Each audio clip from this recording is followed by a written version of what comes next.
সকাল থেকে রাইড করতেছি, আর রাইড করতে করতে এখন বেজে গেছে প্রায় 3:30টার উপরে। চিম্বুক হিল রিসোর্টের ঠিক আগেই এরকম একটা শান্ত নিরিবিলি পাহাড়ের চূড়া এসে দাঁড়াইছি আমরা।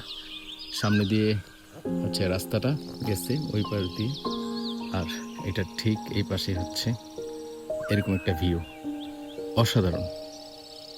আর ওই যে ওইখানে একটা টং ঘর আছে, ওখানে বসে সময় কাটানো যাবে খুব সুন্দরভাবে। আর এই পাশ দিয়ে নিচে গেছে একটা রাস্তা। আকাশটা দেখেন কত সুন্দর, অসাধারণ একটা ভিউ। মানে এই যে রাইড করে আসছি কষ্ট করে, এখন মনেই হচ্ছে না যে রাইড করে আসছি কষ্ট করে।